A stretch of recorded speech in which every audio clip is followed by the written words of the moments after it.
Good evening, everyone. My name is Gilad Levian. I'm the director of Museum for Islamic Art, and with me I'm having here Zohare Mizrahi and Nazanin Ansari.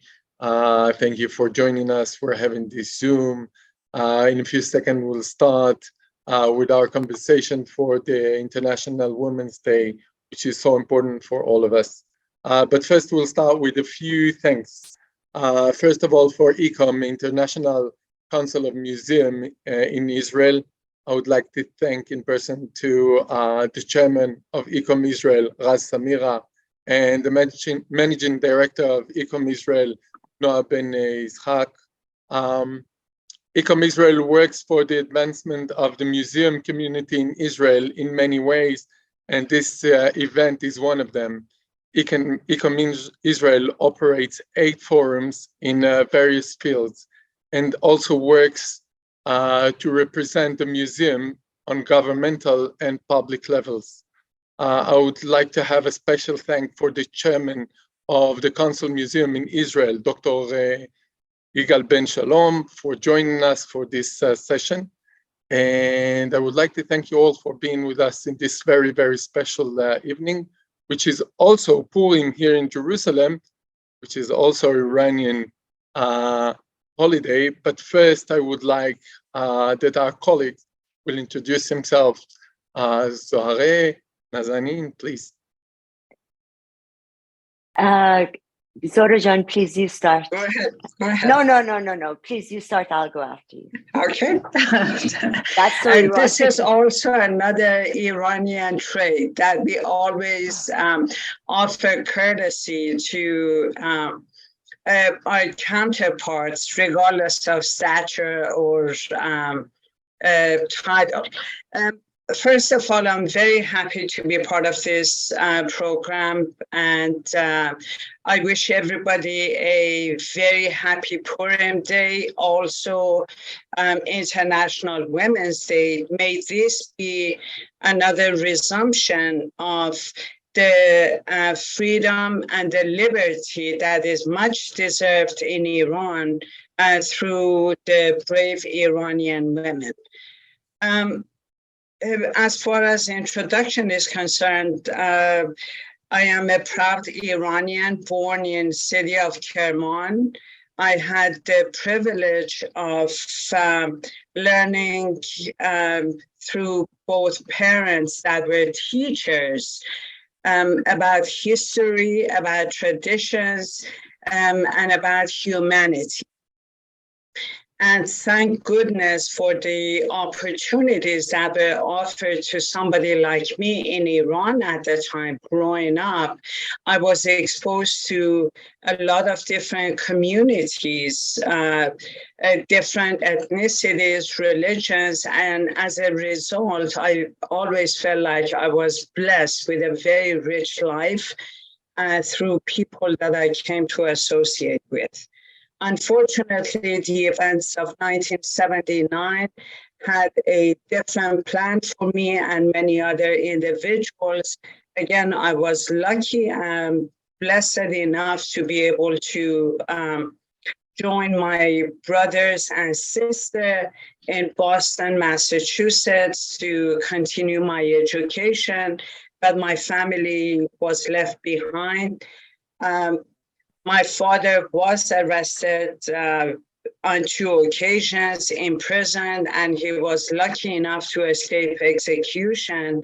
And he had to go through a journey for almost 11 to 13 months, going through Pakistan and then Austria to be able to make it to the States. And that in itself is a very long and challenging chapter. But again, we considered ourselves very blessed, very lucky that my parents were able to make that miraculous exodus from Iran.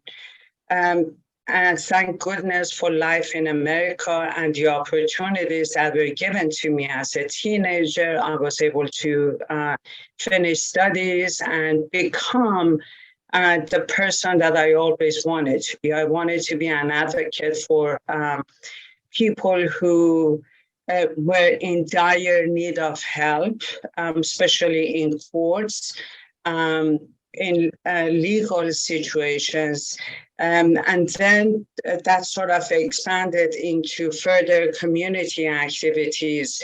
And my ultimate goal has always been empowering women and being a voice for the rather vulnerable and individuals that have been victimized. And again, today I'm proud to be part of this team. Gilad, you made such a strong impression on me when I first met with you. I was trying to find your roots within the Iranian community, but I think it was more heartwarming to know that your attraction came out organically and you loved the Iranians and the culture as a result.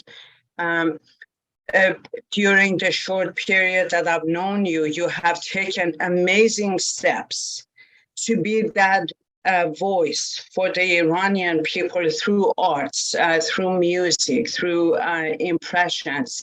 And I'm grateful for the Israeli society for making that possible. And, you know, I'm honored to be sitting next to Nazanin, albeit virtually, because she is a true leader. She has put her life and her energy into reflecting what is most beautiful about the Iranian culture and history. So I'm all yours, and I'll be happy to answer any questions later on, but I would love to hear from Nazanin too. Well, Zohra Jan, I don't know how to express really my delight at being here, and thank you so much. You know, it's humbling to hear these words from you, coming from you, but also I wanted to wish you all a happy Purim and also International Women's Day. Certainly, I echo Zohra's expressions, and I think growing up in Iran, as I did in the 1960s, it was a period where we really connected with one another, in whether at school, outside, as individuals and as friends.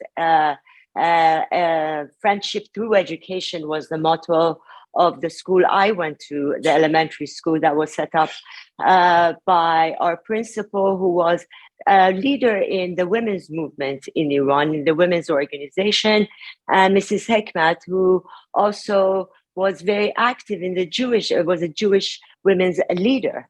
And so the students we had, classmates that I grew up with, and our teachers came from the four corners of the world, including Israel. But we did not connect that way. It is only after the revolution that we started seeing our differences, you know, asking, because of the misery that befell us and befell our friends, whether they were Baha'i, whether they were Jewish, or whether they were even, you know, in some way Muslim. You know, most of the victims of the revolution were Muslim. Let's not forget that.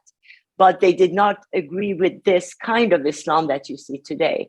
Now, like Zohra Jan, I came to the United States. I was, you know, when I came to the United States, it was, I studied at a women's college.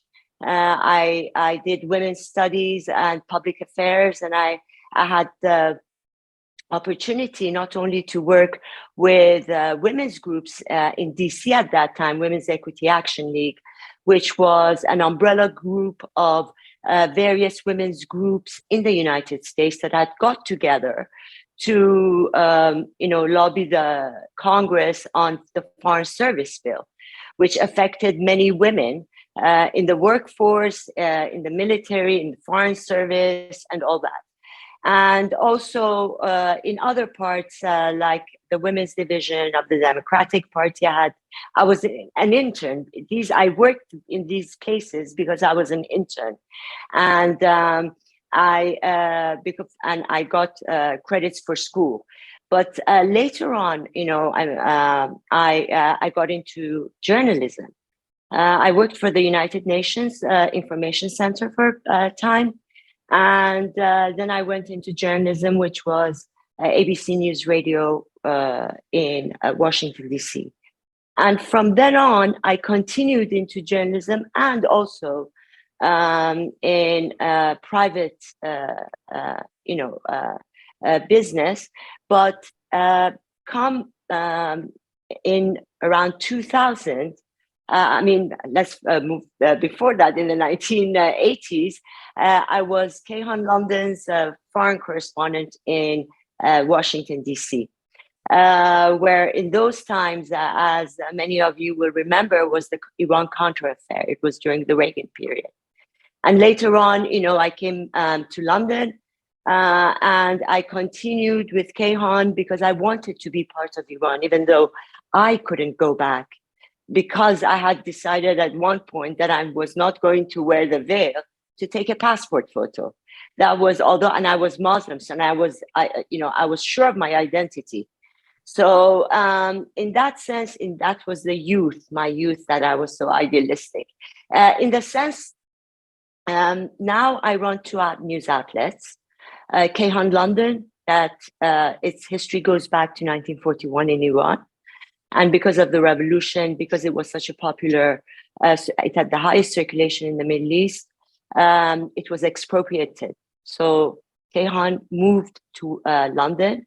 And since 2015, we've got Kayhan Live, which is in English. But at the same time, for the past few years, since 2018, I've been working with Georgetown Institute for Women in Peace and Security, organizing, convening, bringing women together to talk about strategies, to talk about where women's groups stand in Iran. And in that sense, the entire direction of the Institute is that for women to bring change, they have to be at the table where decisions are made. And certainly in Iran, we've got many of these women that we have brought in the past few years, but they are now in prison. So these are our women leaders today, that many of them are languishing in prison. And we outside, and whether in communication, media, influencers, we are just their voice. And this is where I will end. Thank you. Thank you, Nazanin. It's very interesting, and we're going actually to dive into Iran for today, modern Iran. But before, we all sharing a very great hero in the history, in the common history of Iran, in the Jewish people. Of course, I'm talking about Esther, Queen Esther.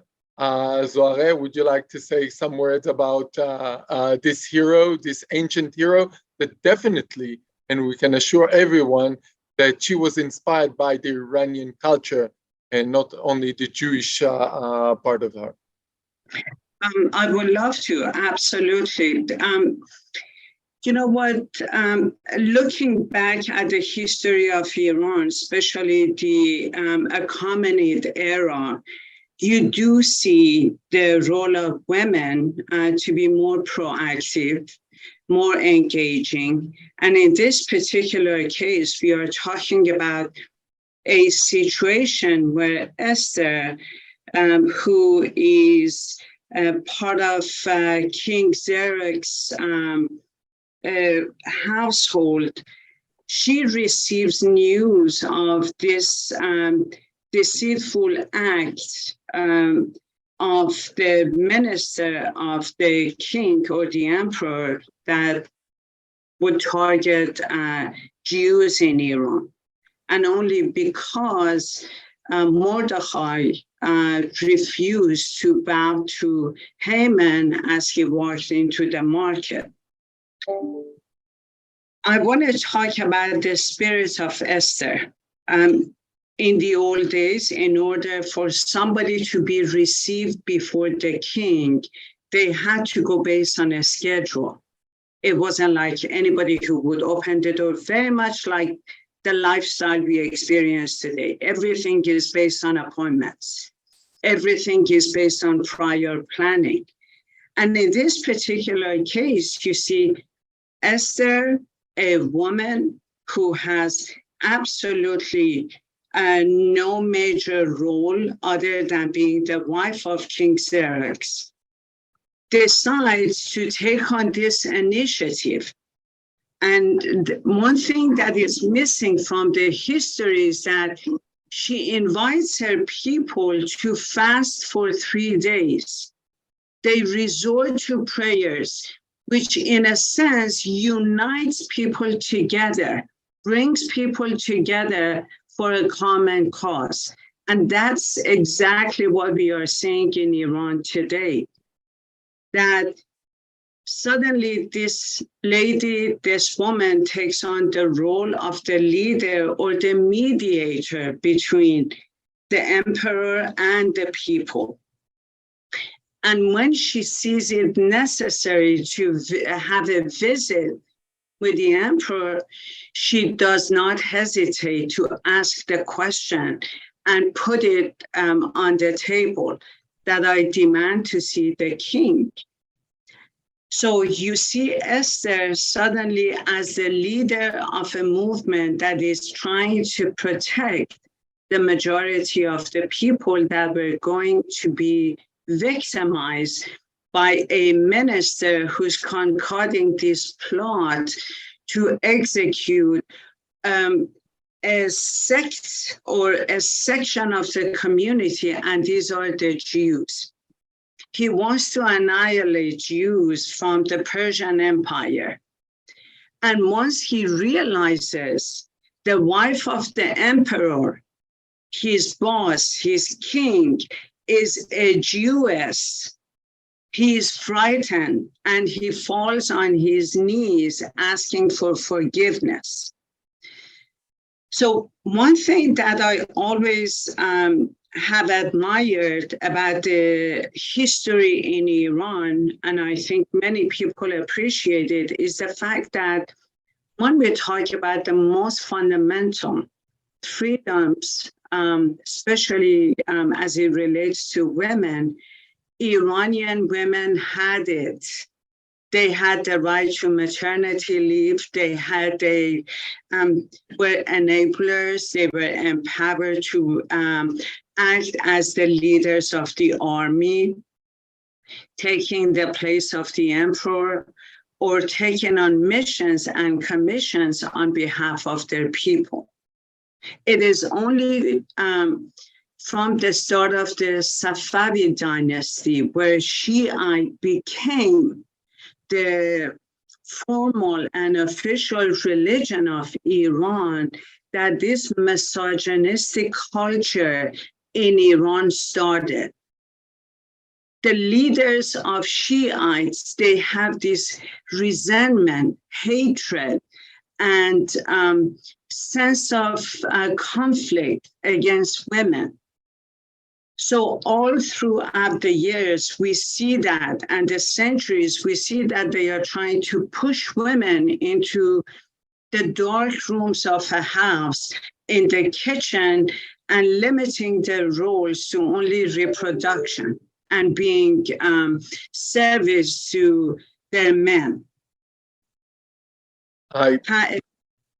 Go ahead. Of course, I would like to continue and listen to more, but we all know that on the Qajar dynasty and later on the Pahlavi, there were changes, right? Nazanin, we see the change coming through education, coming through human rights, and coming through mostly giving women control. And we do know about Qajar princess, which is taking a lot of rules into her hands. And how do we see it along the way through the white revolution of Muhammad Reza Shah, and later on, maybe about today? Let's make this bridge into today. How is it actually reflect, and how do we see this 300 years history, which is changing the women stand in Iran? Thank you so very much. Zohrab really explained the ancient history of the Iranian women and the role they played in society. In the second half of the 19th century, we fast forward, we see the fundamental beginnings of a structural and ideological transformation in Iran as far as the women's movement is concerned. And this is the 1906 constitution. Women were really involved in the constitutional revolution, and they boycotted. For example, when I'm saying involved, it means that they not only boycotted the import of foreign goods, and they raised funds for the establishment of the first national bank in Iran. And they wore only native fabrics, and they sold their jewelry and they even gave up their dowries to finance this bank. And the entire nation, even in our history books, we have been very grateful. Their place has been reserved in history. But in the late 1800s as well, they had a very strong presence. And in the Reuters concessions, for example, in 1872, and the tobacco protests, they brought masses onto the streets. This is under the Qajar dynasty. But then they decided also to organize themselves. And education became a priority. And the schools produced a first generation of well-educated, prominent women. But in addition to that, you see women's associations flourishing. Society for Women, Association of the Ladies of the Homeland, the Society of the Welfare of the Iranian Women. And with the incoming Pahlavi dynasty, and specifically Reza Shah, who wanted to modernize Iran, women became central in this modernization and secularization of the Iranian society.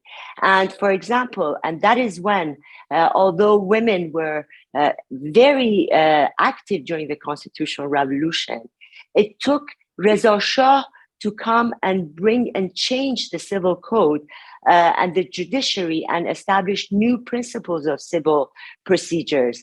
And they set even a commission consisting of Iranian lawyers trained in Europe and Shiite clerics and theologians.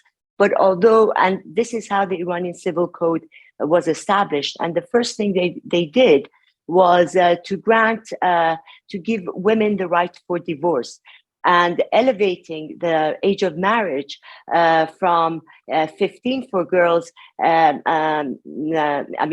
elevated it from 9, before it was 9, but they elevated it to 15, and 18 for boys.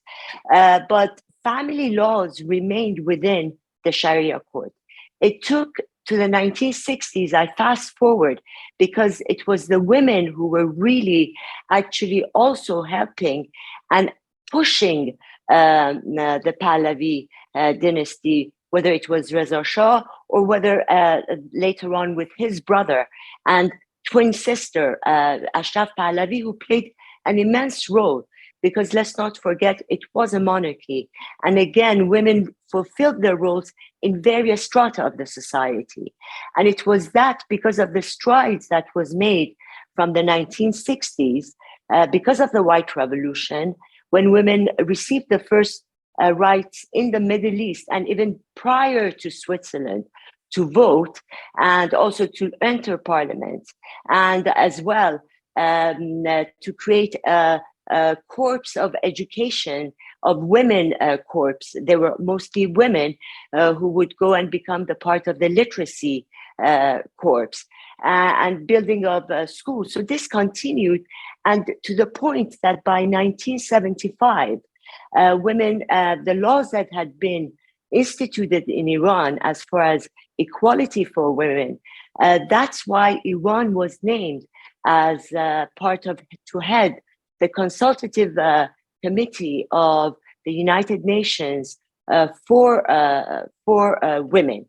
And it was in 1975 to 1977 that laws were instituted in Iran. And as Zohra mentioned, as far as family laws, no longer was Sharia's code applicable to women. It was the civil code, but women got various rights, including free pay for equal pay for equal work, and that most policies that would be passed by government would be gender examined. So it was then in 1977 that the United Nations actually established the Women's Day, and also since then. So today is a very auspicious day for us Iranian women, because not only it is because we remember our role in bringing this about, but also it is very sad because when we look at what we gained and all the within overnight, all of these rights that we had gained from 1960 onwards to 1975 shoot us back to the time of 1906, 1907. So that is the legacy of Iranian women from one point, but that doesn't mean that Iranian women stopped. It means that they were fighting all these years with one hand behind their back, and they tried to do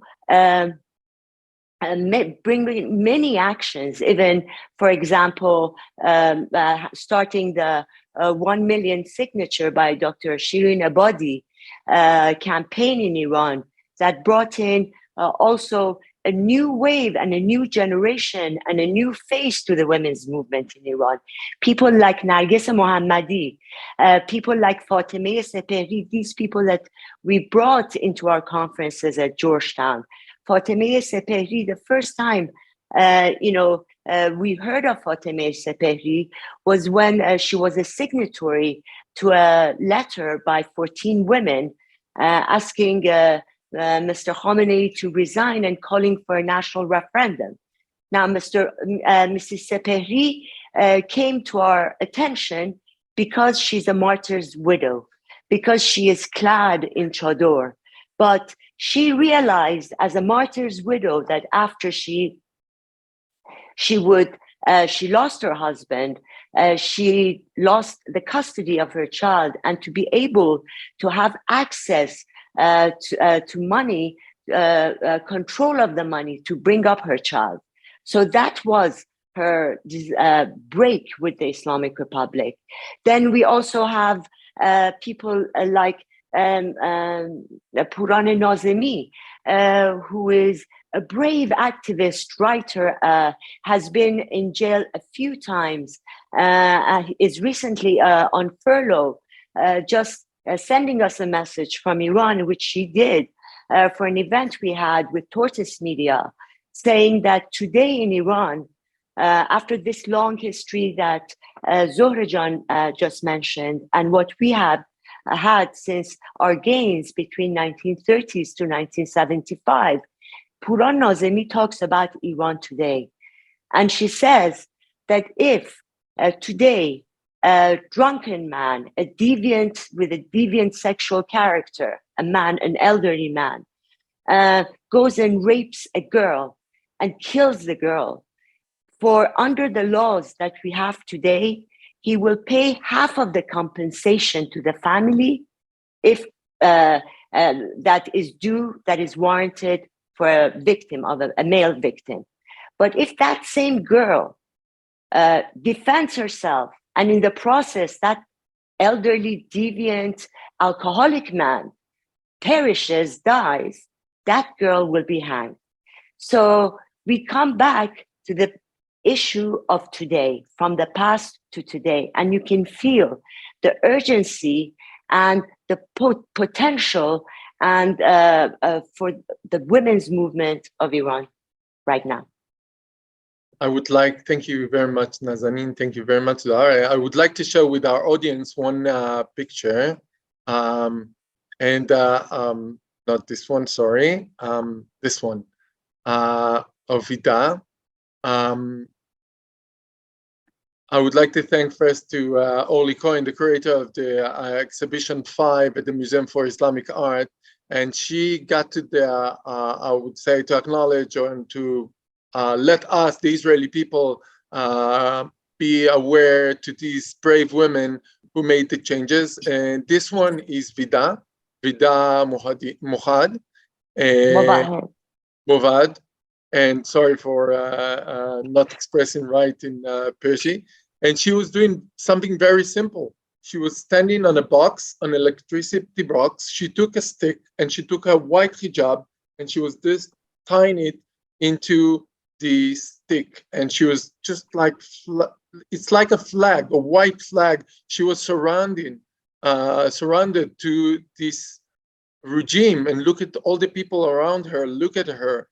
She was making a change, and that was about it was in 2016, at the end of 2016, and she's starting the change, but this is not the change that we see today. What is the role of these women and why it become what we see today? Well, if I may, you see, there are many like Vida Movahed. We have not heard from Vida Movahed since 2016. No one has heard her news. There's many like Vida Movahed, like Fatemeh Sepehri, and others that are languishing in jail. And these are the leaders of Iran. And when you look at their age, they're young. There are many, in the arrests, the recent arrests, they were Generation Z. They're teenagers, they're late teenagers. And so we see at one point how the regime, I mean, when I look at these videos, and I also pay attention to what is happening in Iran today with girls' schools, where schools around the country are being poisoned. And it is clear, like with other, events, when first they deny, and then they blame hysteria, especially gender hysteria, girls' hysteria. Yeah. Then they blamed high school pranks for girls who do not want to stay in their class to take exams. And then we've got Mr. Khamenei coming and admitting that there are people involved. And it is without a doubt, and as Puran Nazemi as well was saying, this is a biological attack. Why? To keep girls, as Zora mentioned, to drive women back home. But I think, this is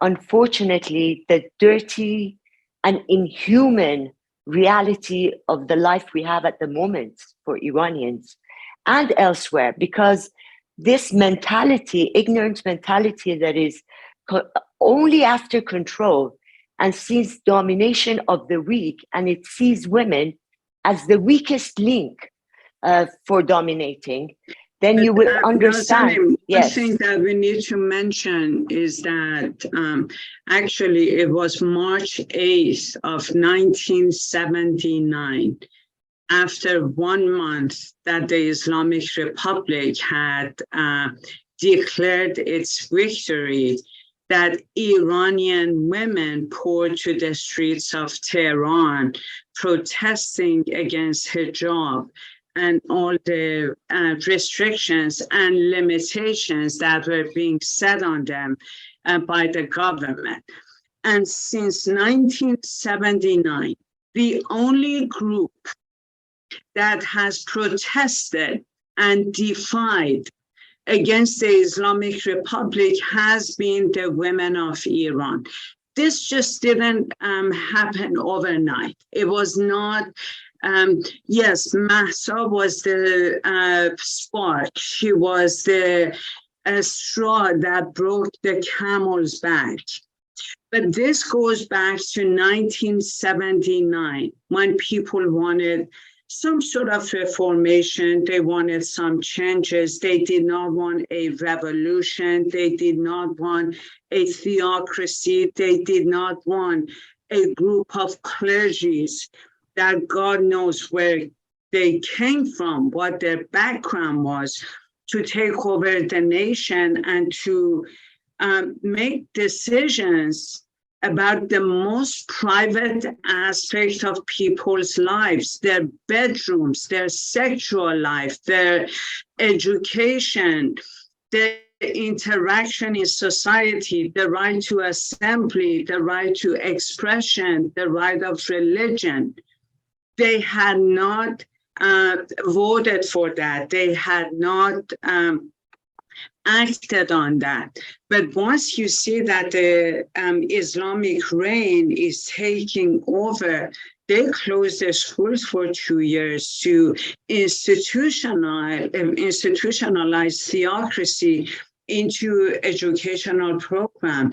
They put committees of Harasat, which is sort of an enforcement committee to look over the acts of people, their hijab, their dressing. And you see, it's only Iranian women that is not just fighting the regime, but also their fathers, their brothers, the men in the communities and society. So that phenomena has continued throughout the past 40 years, where they said women cannot wear hijab, they would make it look colorful. They came up with these beautiful designs as to have to exhibit the little piece of hair that they could. They came up with a new different trend of fashion. They came up with a different genre of, let's say, even music, arts, and whatever. So again, I want to emphasize on the fact that Iranian women have been the fighters for the past so many years. And the unfortunate situation has been the very three lethal elements. Number one is the disinformation machine of the Islamic Republic. Their specialty and their expertise is fabricating stories, something that would defy the truth, that would defy logic. And we see that throughout the years. The second element, which again is the most fatal one, and I'm glad Iranians have come to face the reality, is the information that was being disseminated through international media or organizations. Okay, you see mainstream media like CNN, BBC, whatnot, just presenting this sugar-coated picture of what's happening in Iran and portraying it as a cultural issue, not something that has been imposed on Iranian women and Iranian as general. But, and the third element is the apathy of the governments around the world. That definition of civil rights and human rights is only for their people and not for others. They had refused to issue condemnations to the Islamic Republic. Have you heard in the past 5 months, and mind you, the a new version of attack on women, which is through chemical poisoning, did not start last week. It did not start last month. It has been going on for the past 5 months. But you never hear a condemnation from any of the governments that we know in Europe, even the American continent. The silence of the majority, especially governments, has been what has fed to the atrocities that continue to happen in Iran. And what happened with Mahsa, it was again like that eruption of a situation that people got fed up. And this was an innocent 22-year-old girl who had come from Kurdistan to visit Tehran for a few days. Iranian people are very hospitable by nature.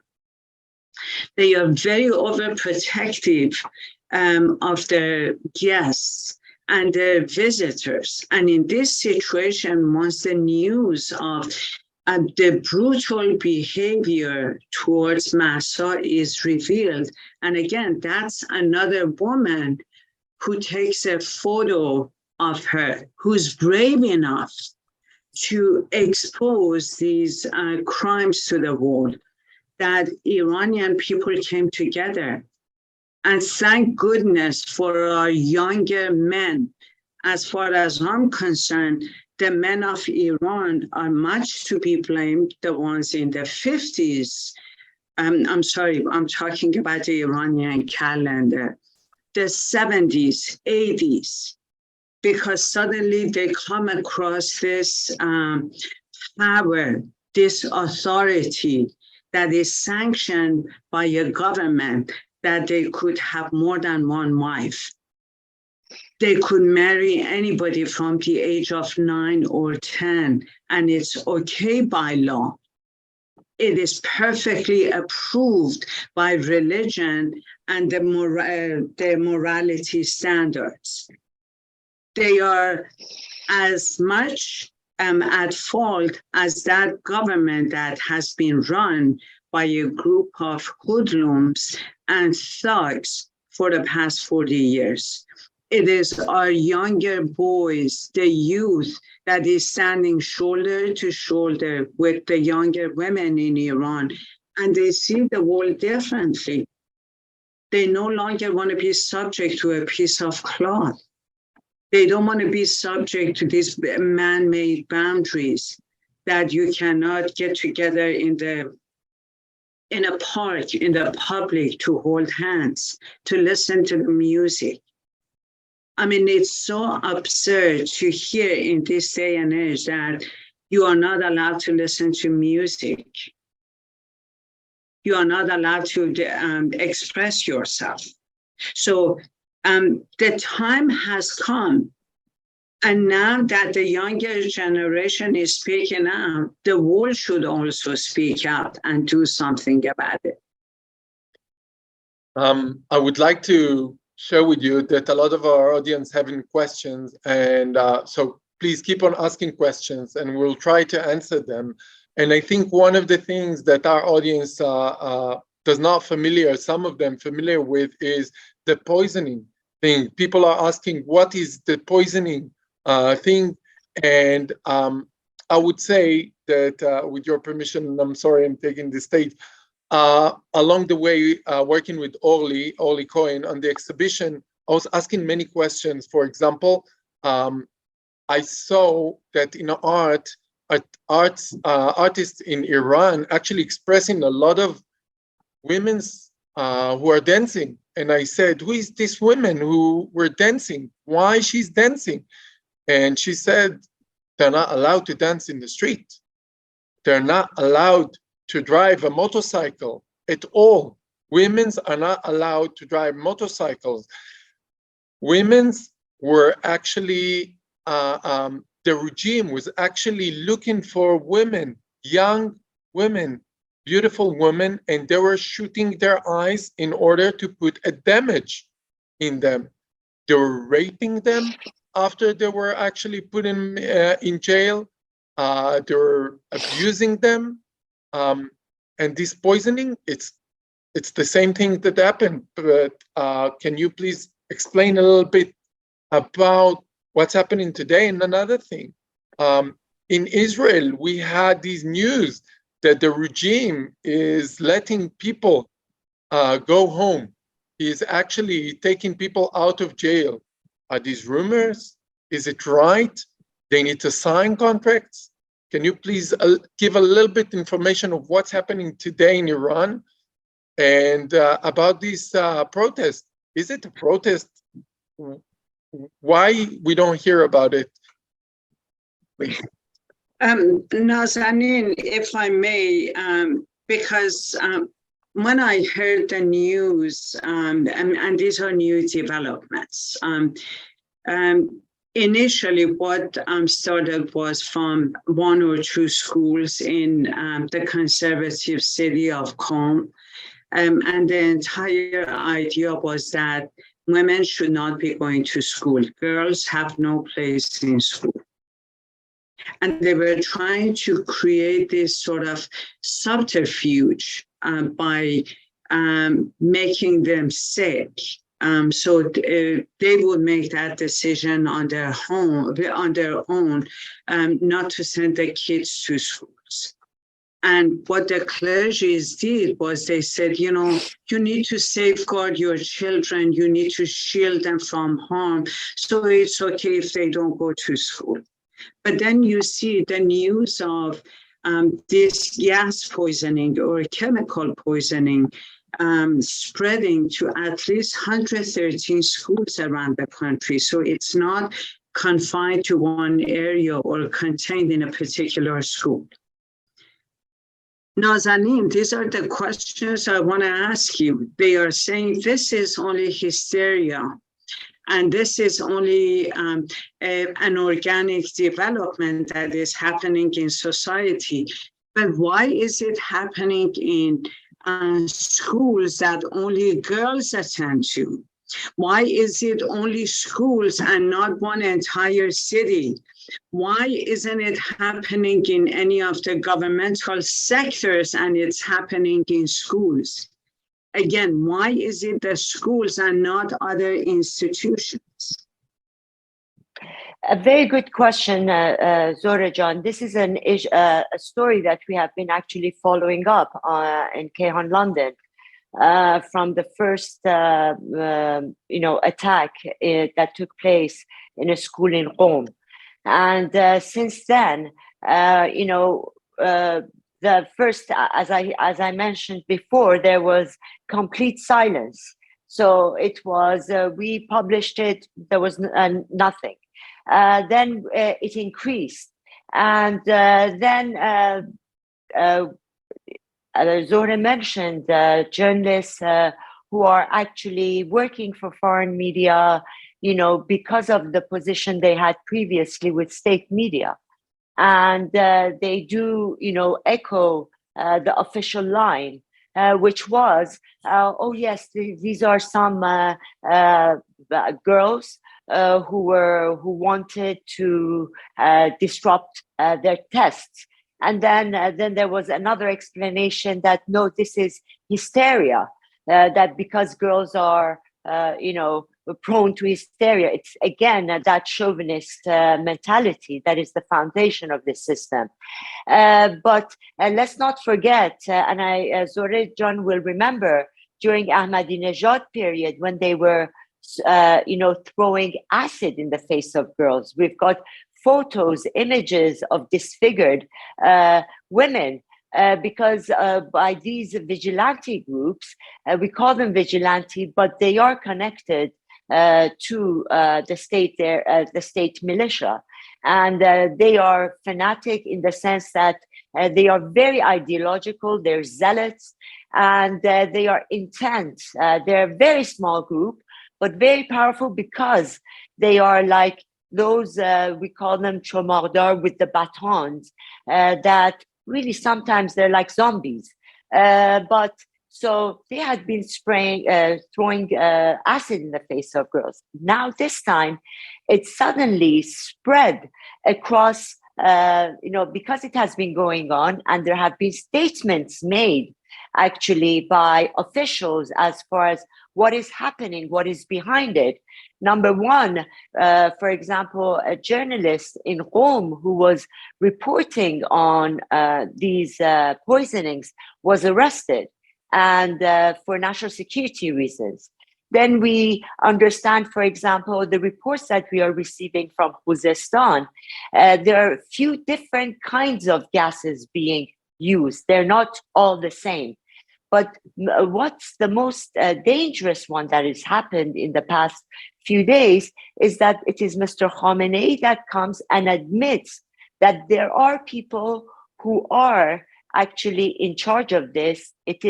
There are rumors that it is, and these are credible sources saying this, that there is a division of the IRGC and the intelligence of the Sepah that is in control of some of these forces who have access to these kind of schools. And why Zohra asked the question, why schools?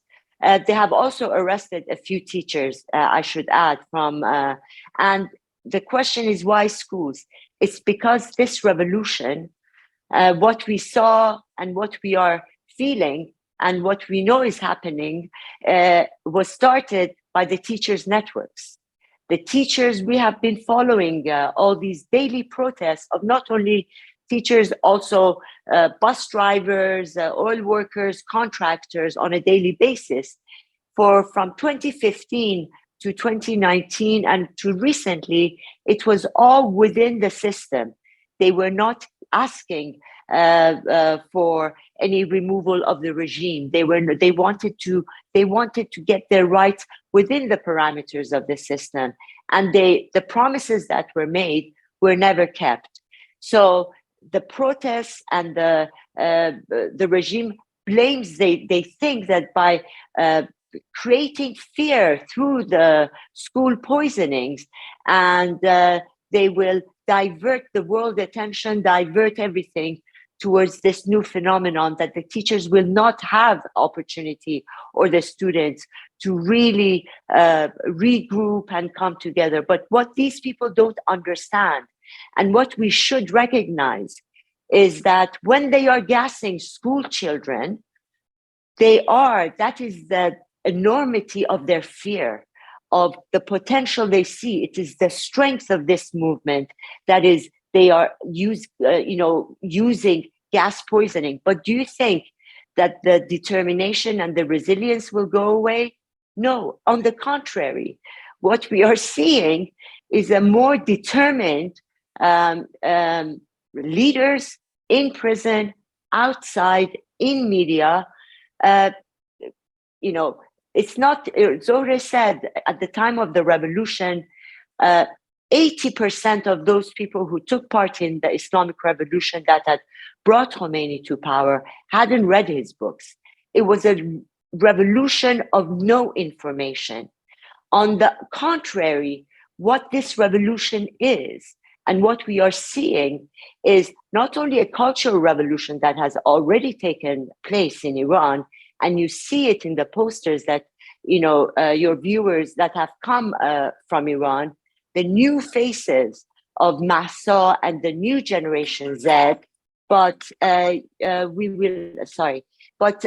we also see that it will not go away, that this is the roots of the current situation at the moment. And now, as Zohra mentioned, it is the international community. They have to get up and to really come to the help of, ask for independent investigations. For as far as we know, in some areas, at first, the police were not allowed to interfere because it was considered a national security issue. We also, yesterday, there's also renewed attack on women journalists and on journalists in particular, and on 3 outlets in Iran. And because this issue is no longer inside, outside. It is what is bringing the diaspora together with the Iranians inside together. And another definition of this revolution is the unity that is between those inside Iran and the personalities outside of Iran. And this is thanks to internet, thanks to technology that allowed the young generation to really reach out through the back door of social media to outlets that provide credible news as far as the identity and the history of who an Iranian is, compared to what they hear and what is injected, what has been injected through the control of media inside Iran as a new Muslim identity.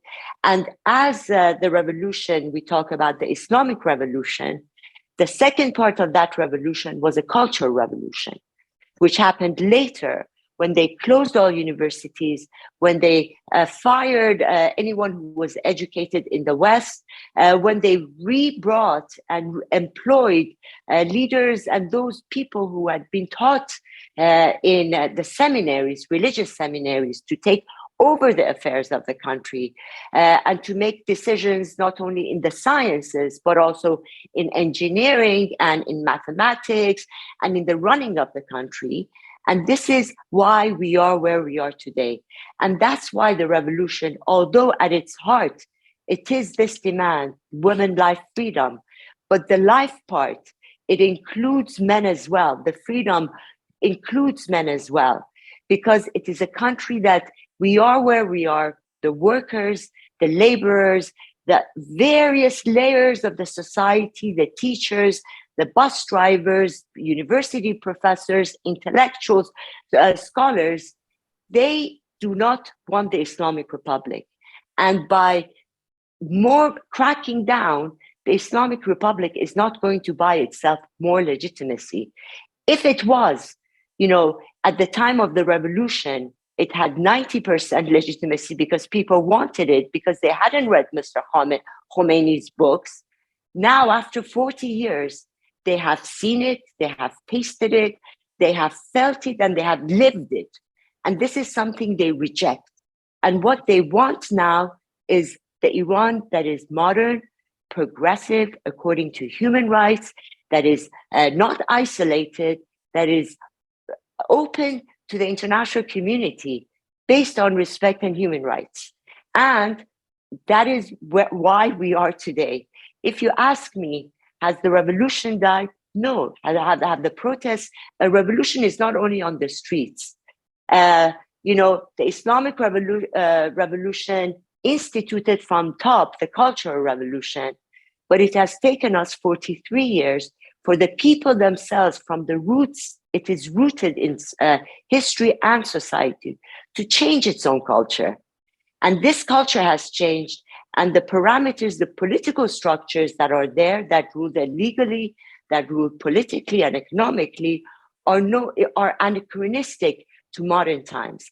And that's why it is, without fail, it is going to fail. I'm going to ask a hard question. We all sitting here comfortably in the West, in I would say democracy countries, in America, in London, in Jerusalem, in Israel. We all looking at Iran, and we do know that Iran has a very strong, and Ayatollah Khomeini built I would say, a mega unicorn kind of factory that has a lot of money, a lot of power, and the kids of these leaders are staying in great houses in America, in Europe, and we can actually, there's a lot of Iranian people asking, where is the West? Why there is no more pressure, and how to keep this pressure against Iran? And we're not talking about right now about Iranian. We're talking about human rights. We're talking about women rights. We're talking about freedom of people. And what can the Western countries do in order to push the regime and to give these people what they want? Gilad, I want to reframe your question and pose it this way. Forget about human rights, okay? That should be the business of the Iranian community and Iranians to make that decision on their own. Let's talk about national security of the countries that you spoke of. of the Western nations, of Israel, of Middle East.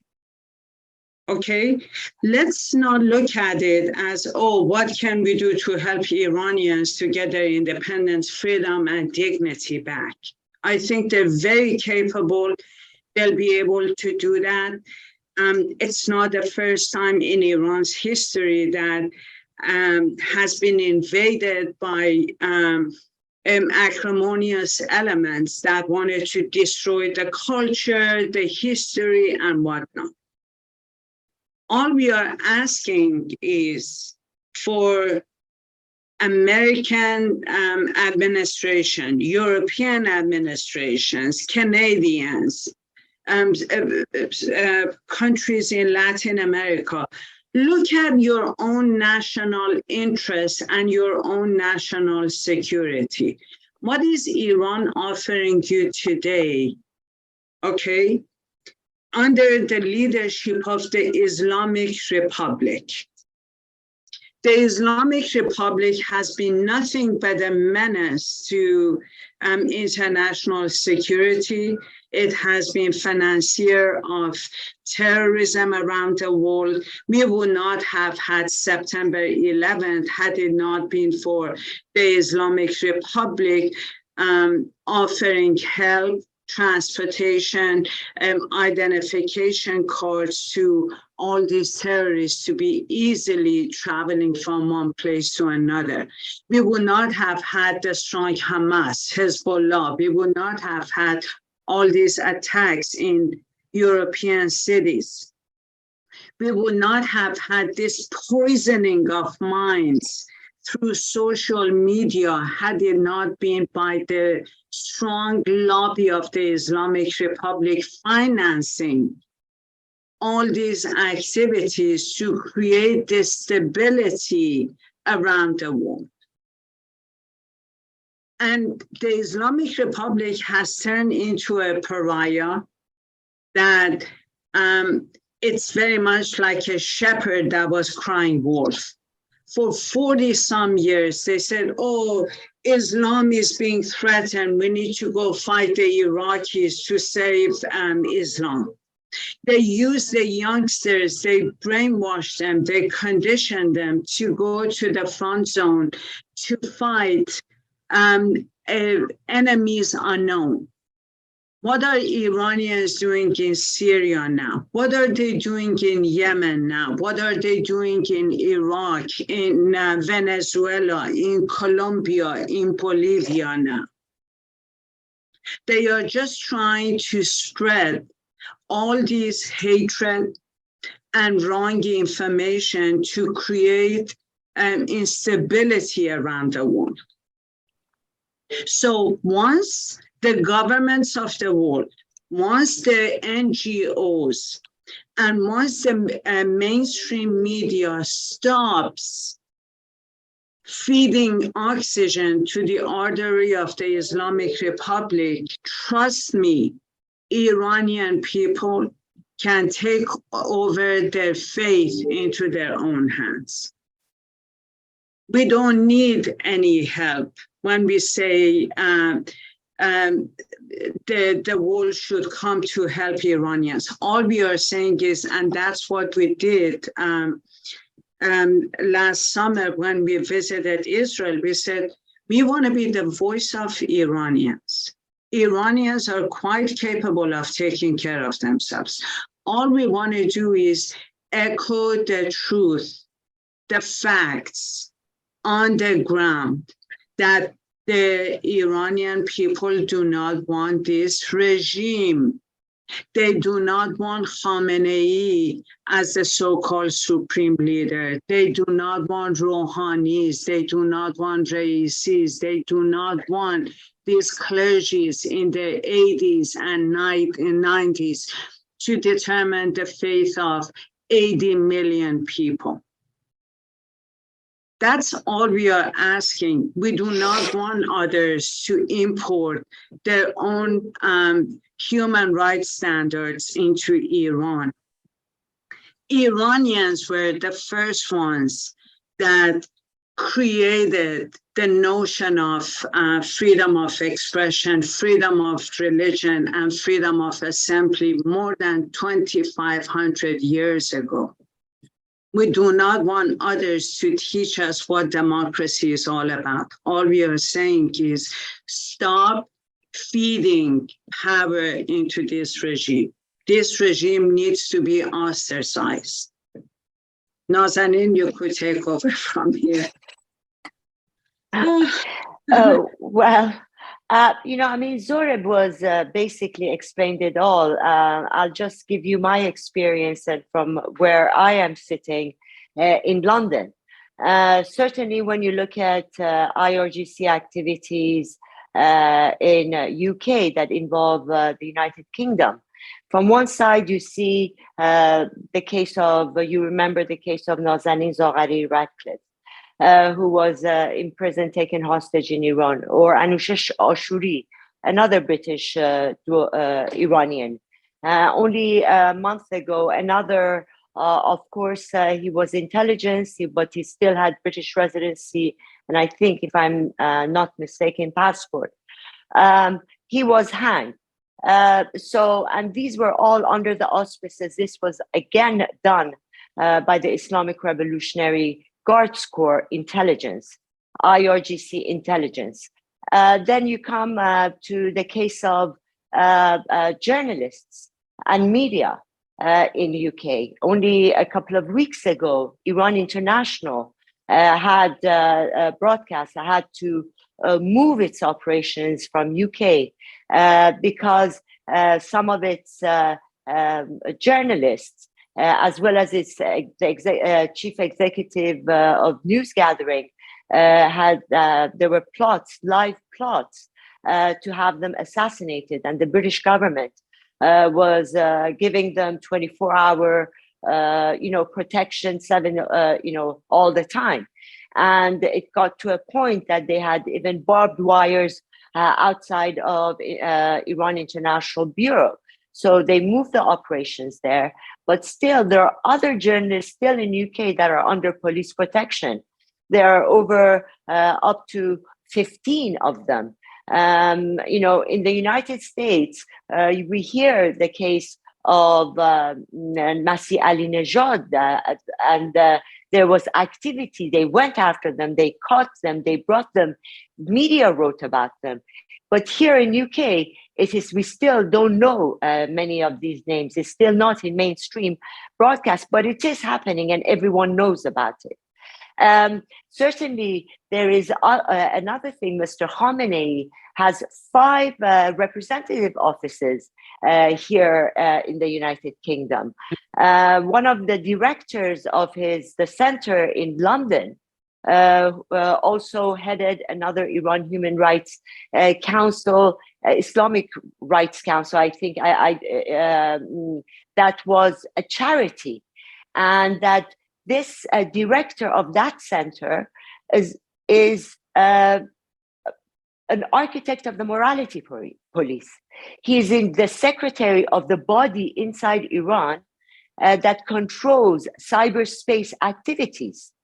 Now, this man is a British resident, and his charity received £100,000 in furlough money during COVID times. Worse than that, his charity was also advising the British government on education and hijab policy in British schools. So although there is a big, even now today, for example, there is Wahid Beheshti, one person, on hunger strike in front of the Foreign Office, where Nazanin Zaghari-Ratcliffe, Richard Ratcliffe was on a hunger strike. He is there asking the Foreign Office and the diplomats to put IRGC, prescribe it as a terrorist group. Now, even the ministers within the cabinet, there is the Foreign Office doesn't want it, but other ministers do. It is not because there is this difference that one wants to keep the Islamic Republic regime as it is. the other one doesn't. It is because there is a clear recognition that the IRGC are also hurting the interests of Europe. They're sending drones to Ukraine for Russia. In Syria, Iran, the Islamic Republic, was providing land armies, ground armies to control, and Russia was providing air cover. In Ukraine, it's the other way around. There are Russian troops fighting on the ground in Ukraine, and it is the drones from the Islamic Republic that are giving it cover. We talked about the school poisonings taking place in Iran. We also saw this, we witnessed it taking place in Afghanistan with the Taliban poisoning of schools. And we also saw it, we witnessed it in Russia. So these autocratic systems, these systems that are, that their number one target is women, it must be because of how weak inside them they feel that they have to attack women, and they cannot take women as co-workers and colleagues and teammates. It's their problem, but it is their behavior, their mode of behavior that is really destroying the peace in the West, in the UK. So although there's a group that wants to list IRGC as terrorist groups, the other says, no, let's use the IRGC and start using the tools at our disposal as carving knives and set them one against the other. So in that sense, it comes down to policy and what's best to do it. Certainly, as Zohra mentioned, those under attack in Iran, and the Islamic Republic knows it, it wants to dampen their energy, their hope that they are alone and the world will not come to their aid. But there is a lot that it can be done outside, that even though you can use a carving knife to put one against the other, as the Israeli have done, that I've heard from Israeli authorities that they look at the Islamic Republic as a Swiss cheese. Well, let's use that to be able to really push back on this mentality of ignorance.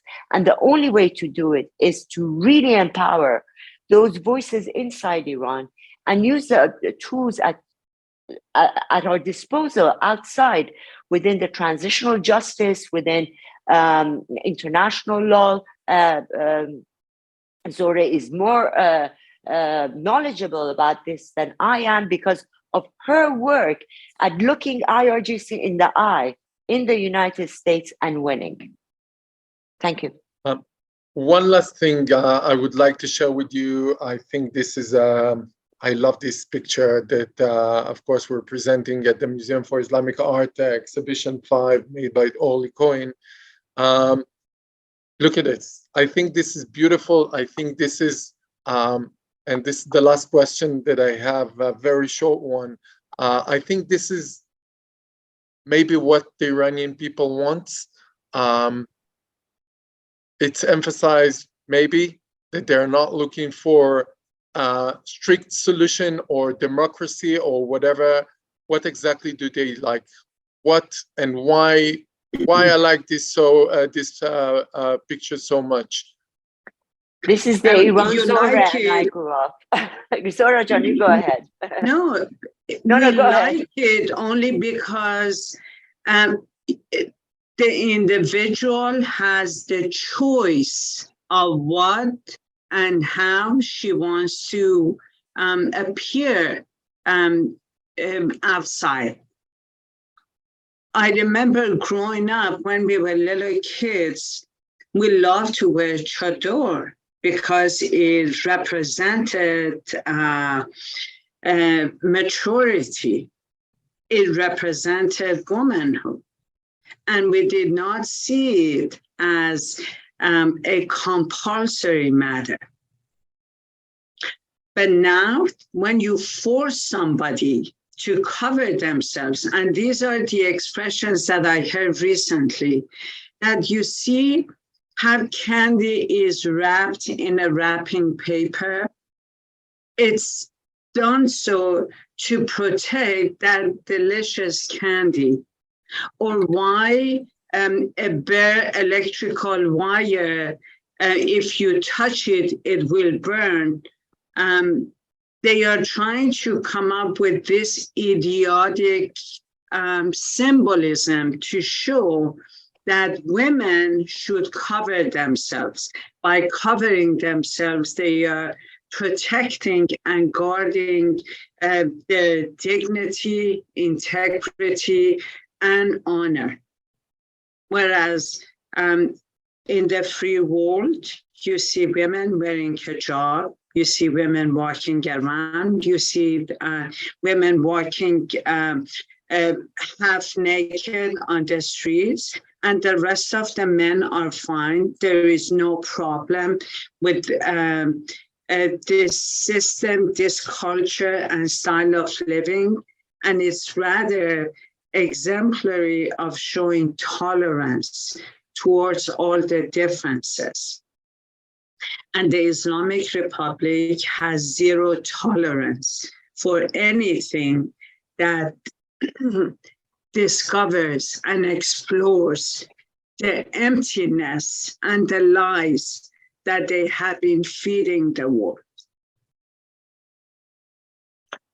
Well, you know, that photo that you showed us is that Iran that Zohra and I grew up in, that we had women, you know, with chador, without chador, you know, whether going into shrines, I mean, you know, you cover your hair, but it was a sign of respect, like, you know, many outsiders do, you know, in West, but it wasn't a question, it was a question more of choice.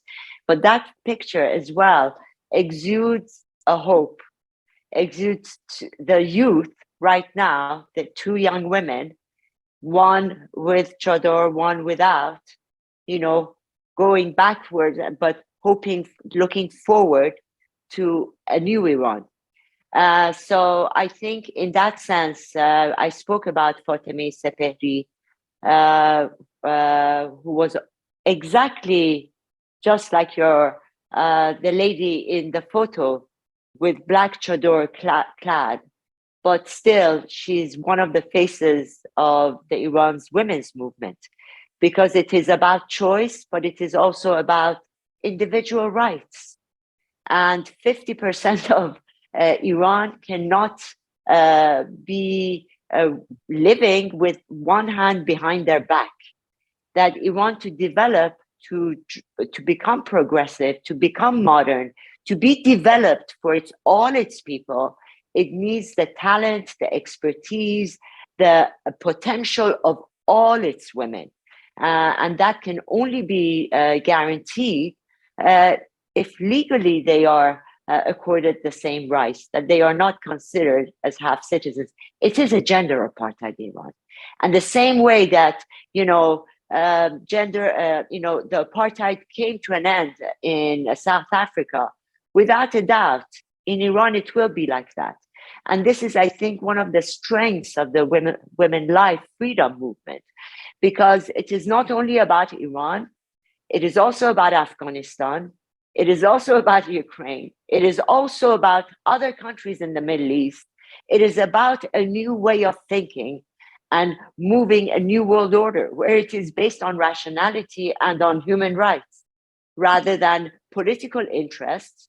And as Puran Nazemi has mentioned in her yesterday in her message, that pleading with the West, that she will promise, and Zohra and I will promise, that there is more to be gained if you come and take our hands, the hands that we have reached out, that the women in Iran have reached out, that the women in Afghanistan are reaching out together, that now it's time to end this misogyny, this totalitarian frame of mind.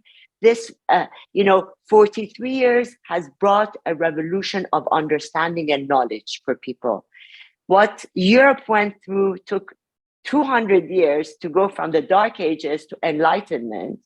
43 years of the Islamic Republic rule, plus technology and connection, we Iranians and hopefully the rest of the region can do it in 43 years. Just get rid of this mindset. Beautifully said. Wow, fascinating.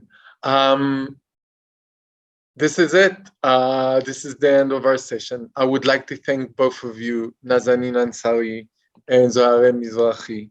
I would like to thank, of course, Sivan Shahab, who got us together, and she's bravely a very special woman who actually helps the community, the Iranian community here in Israel, and got us to this place. I would like to thank Oli Cohen for the beautiful exhibition. I would like to thanks again Raz Samira, the chairman of ICOM. It's inspiring. Both of you are inspiring. I think it was one of the, I think for this day, very, very special day. And I do have two girls, two women, actually three women. I'm married to one and two daughters. I think this is the spirit we all need to hold. And this is the direction we all need to share, to be equal, to give people and women the right to choose. And I wish to the Iranian people,